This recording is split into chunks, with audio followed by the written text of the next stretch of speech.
The Hydra of government, how the Global Engagement Center lives on through rebranding. And this is what the government does. They try to be slick. They know the people don't want it. Then people don't want this so-called global engagement where they go in and spew their propaganda and censor Americans and stuff like that. So they pretend they get rid of it and then call it something else. Government slick. Government is slick. So we're gonna talk about it.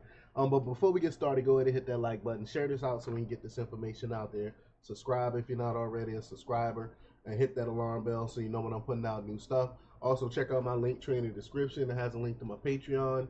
That's where I talk about things that I can't talk about here. There's also a link to my Instagram and my X account, so follow me there as well. All right, so let's get into this news. Now, this comes from Zero Hedge.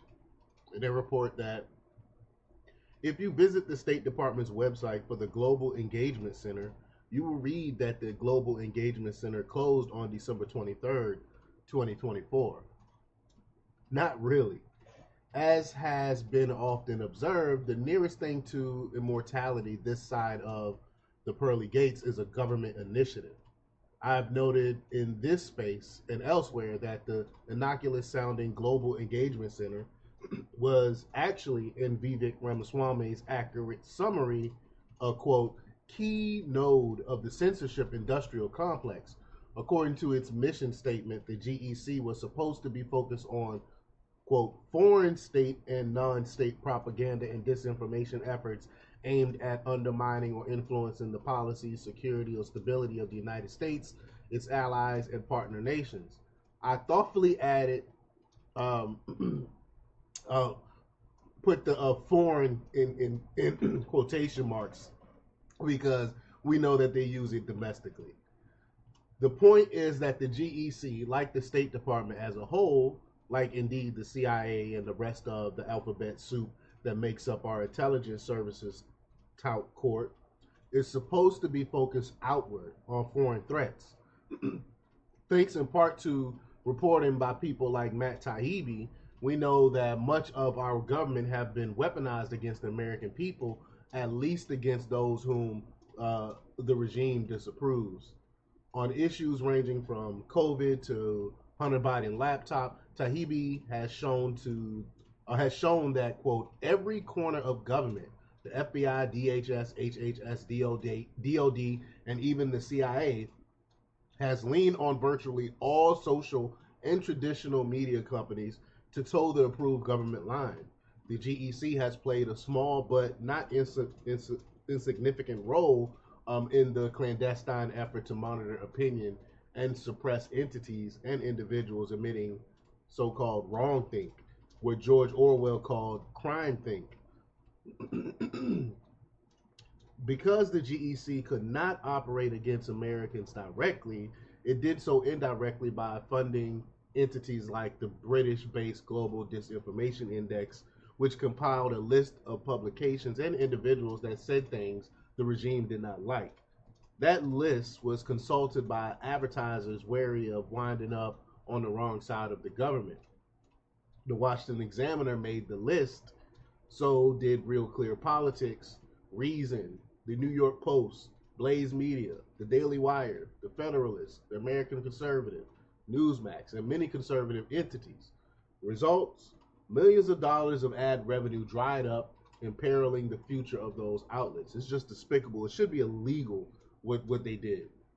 But funding for the GEC was in the original 1,500-page obscenity that Speaker of the House Mike Johnson had the temerity to bring to his colleagues as a, quote, continued resolution last month. Despicable.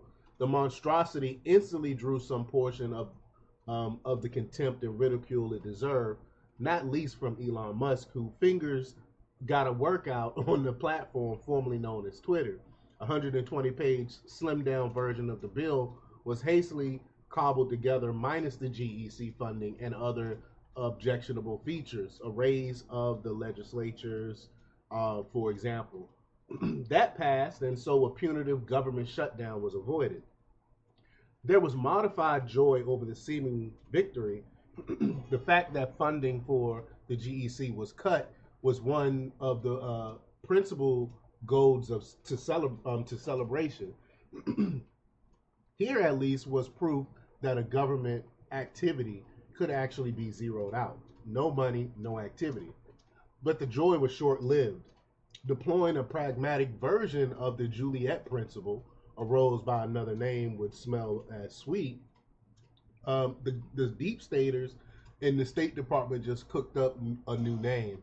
Allow me to introduce you to the Counter Foreign Information Manipulation and Interference Hub, a polysyllabic rebranded version of the GEC.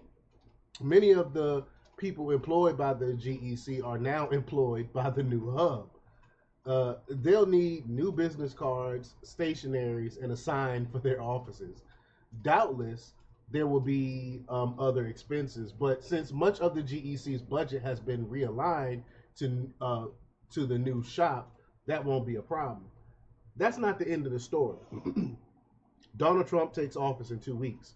As the New York Post reported, news about the rebranding of the GEC has sparked outrage. Said one GOP aide, Trump and incoming Secretary of State Marco Rubio, will have to, quote, track every single office down to every single staffer if they want to end the weaponization of the federal government against conservatives. The question remains, will that happen? How serious is Donald Trump about rooting out the ideologically driven waste in government? How serious is he about reining in the surveillance apparatus of the deep state, about surfacing the deep state as a destroyer surfaces an enemy submarine? The truth is that we don't know. Elon Musk and Vivek Ramaswamy have made a splash with Doge, the Department of Government Efficiency.